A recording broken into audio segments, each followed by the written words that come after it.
Bonsoir à tous, donc dans cette vidéo, j'aimerais qu'on étudie ensemble quelques halakhot concernant les Aseret Yemei Teshuvah, les 10 jours de Teshuvah, les 10 jours qui commencent avec la fête de Rosh Hashanah et qui se terminent avec la fête de Kippour, le 10 Tishri, le 10e jour du mois de Tishri.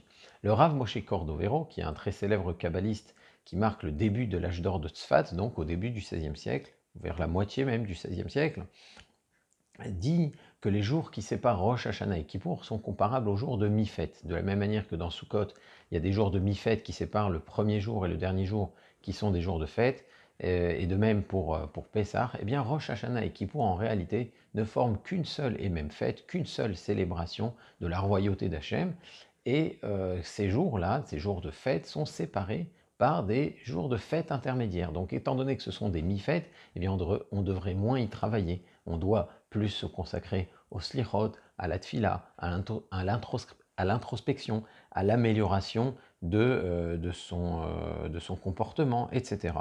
Donc, dans Masechet Brachot, le Rav, qui est un grand Amora, insiste sur les modifications qui sont apportées au texte de la tfila durant cette période. Alors l'idée essentielle, comme on a dit, des Aseret Yemei Teshuvah, de ce grand Moed qui inclut Rosh Hashanah et Kippour, c'est la proclamation de la royauté du Créateur. En réalité, le zikaron, le souvenir et la justice, qui sont la spécificité de Rosh Hashanah, et le pardon qui fait la spécificité de Kippour, eh bien, ce ne sont que des conséquences de la proclamation de la royauté d'Hachem. Donc, puisqu'on doit insister sur la royauté d'Hachem, on va remplacer notamment dans la troisième bracha, dans la Khatima, dans la conclusion de la troisième bracha, qui est normalement Ha'el HaKadosh, on va remplacer cette Khatima par Ha'melech HaKadosh. On ne va plus dire le Dieu Kadosh, le Dieu qui est saint, mais Ha'melech HaKadosh, le roi qui est saint. Ça, c'est pour la troisième bénédiction de la Hamida. Et dans la 11e bracha de la Hamida, de la bracha des Shoftim, la bracha des juges, on ne va plus dire Melech Ohev Tzedaka Mishpat, le roi qui aime la charité et la justice, mais Ha'melech HaMishpat, le roi de la justice. Alors est-ce que c'est obligatoire? Est-ce que ça change quelque chose si on s'est trompé? Eh bien le fait que Rav, qui a rapporté ces changements, semble trancher que ce soit obligatoire, ça laisse entendre que si on s'est trompé, on est obligé de se reprendre. Si on a dit El Akadosh comme le reste de l'année, eh bien on doit reprendre sa Hamida. Alors, on va voir qu'on doit même reprendre depuis le début de la Hamida. Et ce qui paraît être l'opinion de Rav, c'est que c'est la même chose pour Hamelech HaMishpat, comme on va le voir. Donc, selon Rav, c'est obligatoire et on est tenu de se reprendre. On va voir comment. Et c'est ce que tranche aussi le Shulchan Aruch. Alors, qu'est-ce qu'il faut faire en cas d'erreur?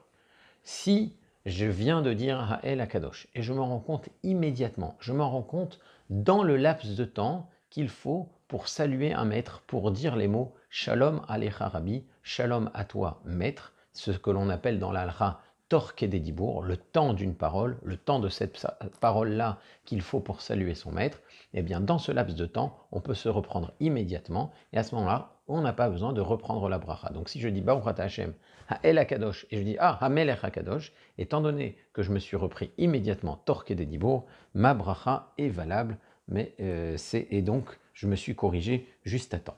Si c'est un Shaliar Tzibour, si c'est un Chazan qui s'est trompé, là aussi, il a ce laps de temps de Torque des Dibour pour se reprendre.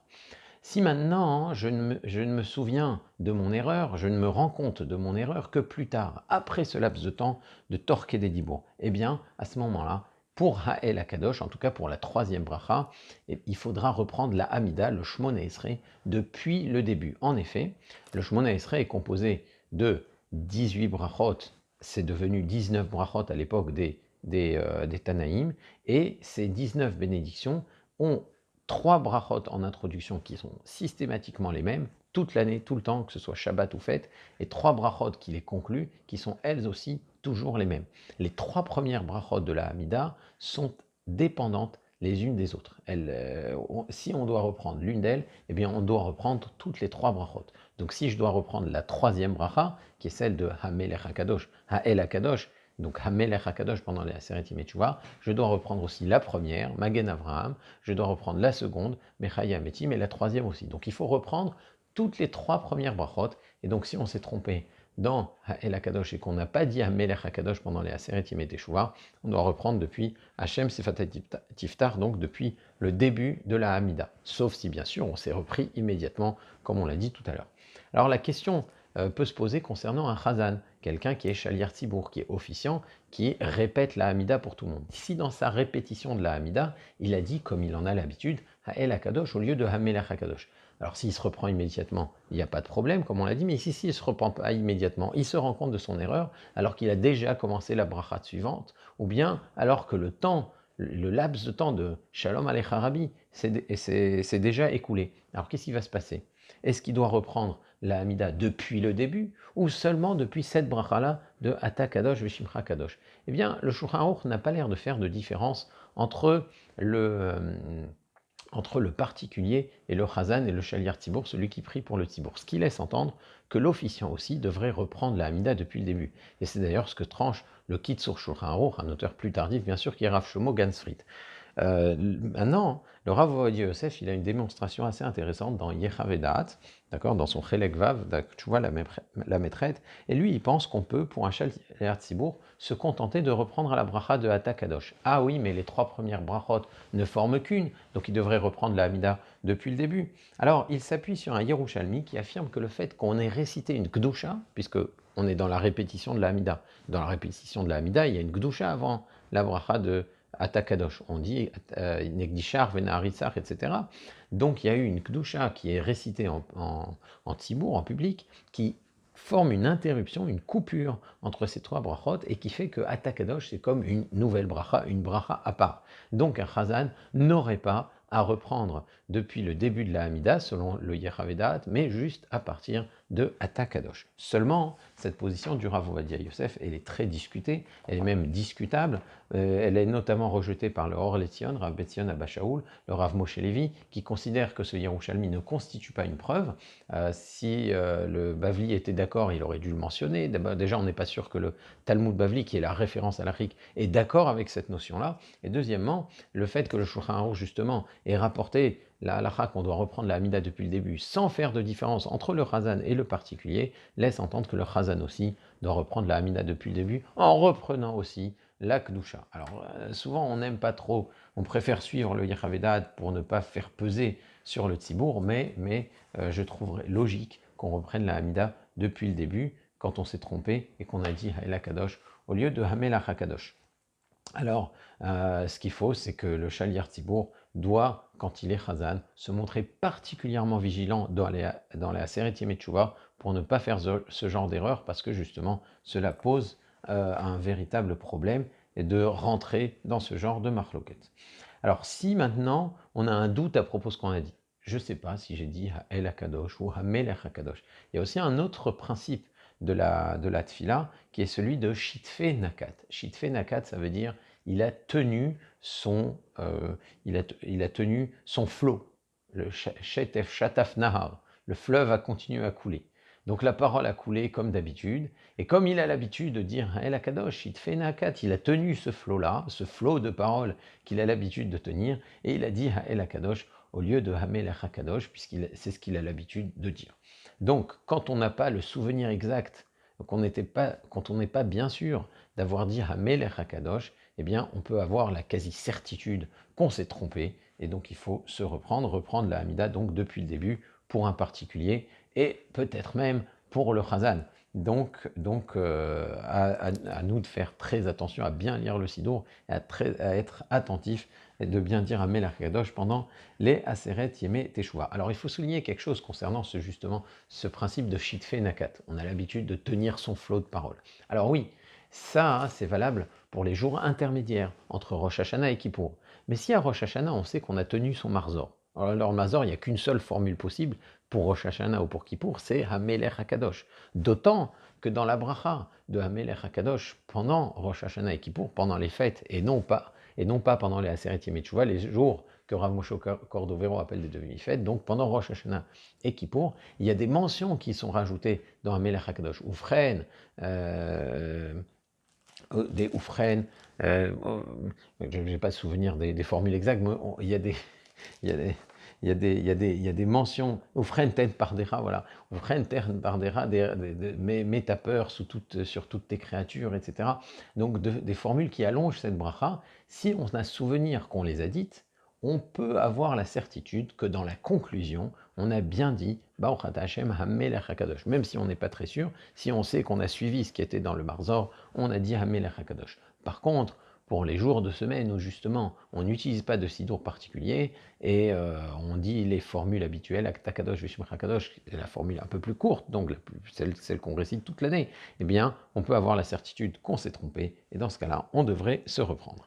Alors HaMelech HaMishpat, c'est la 11e bracha de la Hamida, elle ne fait pas partie d'un ensemble, et là, il y a un débat très intéressant entre le Rav Yosef Karo et le Rama. On a dit qu'on doit remplacer normalement, pendant les Aseret Yemei Teshuvah, la formule Melech Ohev Tzedaka u'Mishpat par HaMelech HaMishpat, le roi de la justice. Qu'est-ce qui se passe si on s'est trompé et qu'on a dit Melech Ohev Tzedaka u'Mishpat? Puisqu'on a dit que ce qui est important, c'est de souligner la royauté d'Hachem, la proclamation de la royauté d'Hachem, qu'Hachem, c'est le roi. Est-ce que dire Melech Ohev Tzedaka u'Mishpat, ça reste valable?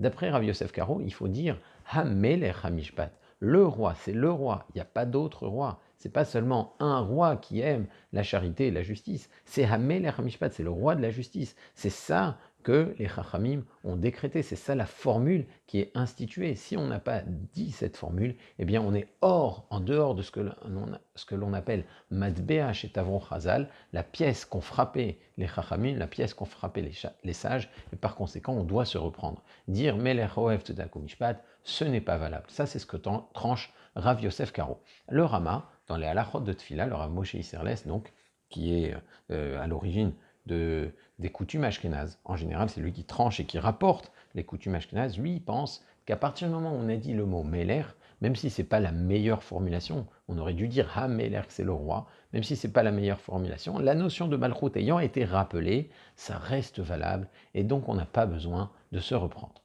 Donc, la coutume ashkénaze, évidemment, c'est comme le Rav Moshe Isserles, de ne pas se reprendre si on a dit Melech Ohev Tzedaka u'Mishpat au lieu de Melech HaMishpat. Il faut cependant rester attentif pour ne pas rentrer dans la marloquette.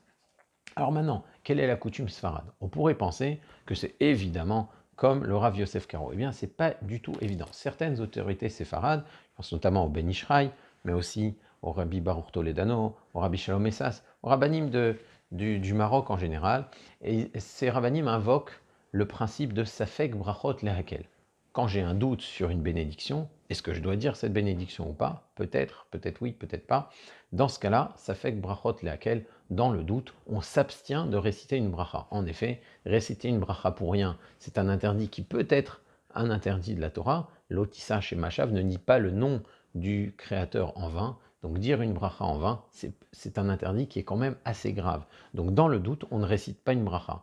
Je ne sais pas si je me suis déjà acquitté de la mitzvah du loulav, j'ai déjà tenu le loulav, peut-être qu'en faisant cela, j'ai déjà réalisé la mitzvah. Dans le doute, je ne vais pas dire à nouveau la bracha du loulav à Cher Kideshanu parce que j'ai peut-être déjà réalisé la mitzvah. Donc là aussi, ce que disent ces décisionnaires, c'est est-ce que je dois me reprendre quand je n'ai pas dit Melech HaMishpat et je l'ai dit uniquement Melech Ohev Tzedaka u'Mishpat. Peut-être que ma bracha est valable. Rav Yosef Karo me dit reprends la bracha. Le Rav Moshe Isserles me dit ne reprends pas la bracha. Dans le doute, je m'abstiens et je continue tranquillement ma Hamida. Voilà ce que disent le Ben Ishraï, le Rabbi Baruch Toledano et Rabbi Shalom. Et ça, c'est d'autres encore. Donc dans le doute, mieux vaut éviter de se reprendre. Alors le Rav Yosef, à ce sujet, il a une position qui est très intéressante. Ce n'est pas le seul d'ailleurs à avoir cette position-là.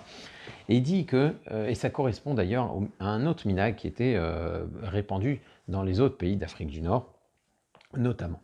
Il fait remarquer que la Hamida, le Shmoneh Esrei, ce n'est pas simplement une série de brachot. C'est une série de brachot, une série de 19 brachot, 18 à l'origine, d'où le nom Shmoneh Esrei.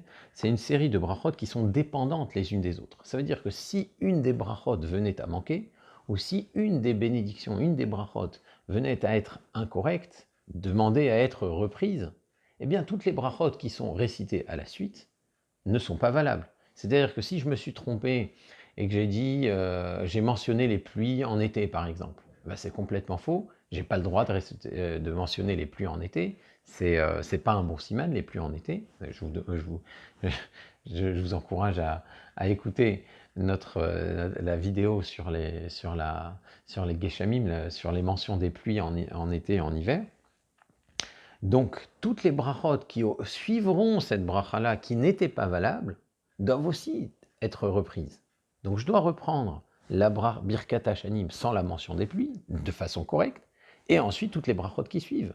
Si j'ai pas bien récité Hashiva Shoftenu, si Melech Ohev Tzedakah Mishpat, c'est pas correct, et que cette bracha demande à être reprise, eh bien la bracha qui suit aussi, elle n'est pas valable, parce qu'elle a été basée, elle a suivi une bracha qui demande à être répétée. Les brachot de la Hamida doivent être récitées dans l'ordre, et dans l'ordre, les unes après les autres, et si une est correcte, l'autre peut suivre. Mais si l'une n'est pas correcte, aucune autre bracha ne peut suivre. Donc selon Rav Yosef Karo, est-ce que j'ai le droit de continuer ma Hamida? Eh bien non. Non, selon Rav Yosef Karo, si je dois reprendre Hamelech HaMishpat, eh bien la bracha qui suit des tzadikim, la bracha qui suit des minim, des tzadikim, des ekenim, etc., toutes les brachot qui suivent, elles ne sont pas valables non plus. Je n'ai pas le droit de les dire. Pour Rav Yosef Karo, c'est une bracha levatala. Donc d'un côté, je suis au milieu, par exemple, je suis au milieu de ma Hamida. Je me dis, j'ai pas bien récité, j'ai pas dit Hamelech HaMishpat. Et je ne me suis pas corrigé dans le laps de temps de Torque et des Dibourg. Dois-je reprendre les brachot qui précèdent ou non? D'après Rav Yosef Karo, je dois me reprendre. D'après le Rama, ce n'est pas la peine, c'était correct. Alors est-ce que je peux continuer? D'après le Rama, tu peux continuer. Mais d'après le Rav Yosef Karo, tu n'as pas le droit de continuer. Donc en réalité, tu es coincé. Que tu reviennes sur tes pas, que tu reviennes sur les brachot qui précèdent, ou que tu avances, là aussi tu es dans le doute. Si je tranche fermement comme le Rama, comme Rav Moshe Isserles, alors ce que j'ai dit c'est correct, alors je peux continuer, là je reste cohérent. Mais si on invoque le doute comme le font le Ben Ishraï, comme le font le Rabbi Baruch Toledano et d'autres, alors si tu invoques le doute est aussi bien présent en reprenant tes brachot qu'en continuant, qu'en récitant les brachot qui suivent. Donc, la meilleure solution, c'est de se reprendre et de sortir du doute. Voilà la conclusion donc du Rav Ovadia Yosef. Et donc, c'est pas seulement, non, je trouve que déjà c'est très logique, mais c'est pas seulement sa position, c'est aussi la position d'autres décisionnaires. Je pense à Rav Chaim David Halevi, qui est aussi un contemporain, mais aussi d'autres plus anciens, Rav Moshe Chalfon Cohen. Donc c'est un minhag qui existait déjà, et ça permet vraiment de sortir du doute. Donc dans la coutume sfarade, à moins d'avoir une coutume spécifique et spécifique et claire qu'on ne se reprend pas, hein, je pense notamment aux communautés marocaines qui vraiment s'appuient sur le Rav Shalom Essas, Rabbi Baruch Toledano, qu'on ne se reprend pas. Je trouve beaucoup plus logique de reprendre à Hashiva Shoftenu, parce que justement le Safek est présent aussi bien avant qu'après. Alors si on a déjà terminé entièrement la Hamida, et que c'est seulement à ce moment-là qu'on se rend compte qu'on a dit Melech Ohev Tzedakah Mishpat au lieu de Hamelech HaMishpat, là il y a une solution qui permet de s'en sortir d'après tout le monde, c'est de reprendre toute la Hamida en mentionnant un Tnaï de Nedava, une condition de Nedava, c'est-à-dire qu'on dit, si je suis obligé de me reprendre, si la halakha elle est comme Rav Yosef Karo, que Melech Ohev Tzedakah Mishpat c'était pas valable, alors à ce moment-là, je reprends ma Hamida parce que je suis obligé de la reprendre, puisqu'une bracha n'est pas valable, toutes les brachot de la Hamida ne sont plus valables. Comme on a dit, les brachot de la Hamida sont dépendantes les unes des autres. Et si la halacha elle est comme le Rama, que Melech Ohev Tzedakah Mishpat c'est valable parce que j'ai dit le mot Melech, alors à ce moment-là, la Hamida que je vais réciter maintenant sera une Hamida de cadeau, une Hamida de Nedava. Voilà donc une solution qui permet de s'en sortir d'après tout le monde. Donc, en résumé, pour Ha'el HaKadosh au lieu de Hamelech HaKadosh, tout le monde est d'accord qu'on doit reprendre la Hamida depuis le début. Pour un Chazal, effectivement, il y a matière à débat. Pour Melech Ohev Tzedakah Mishpat, dans la coutume Ashkenaz, si on n'a pas dit Hamelech HaMishpat, eh bien on n'est pas obligé de se reprendre. Et pour le Rav Yosef Karo, on doit se reprendre, comme on l'a dit. Et si on a terminé entièrement la Hamida, le mieux c'est de reprendre la Hamida en faisant ce que l'on appelle un Tnaï de Nedava. Donc voilà pour aujourd'hui. Si vous avez des questions, eh bien, n'hésitez pas à la poser sur le fil de la discussion. Il y a encore beaucoup de choses à dire sur la Aseret Yemei Teshuvah. J'aimerais beaucoup pouvoir en discuter dans une autre vidéo. J'espère que l'occasion se présentera. Et d'ici là, je vous dis une Khatima Tova. Au revoir.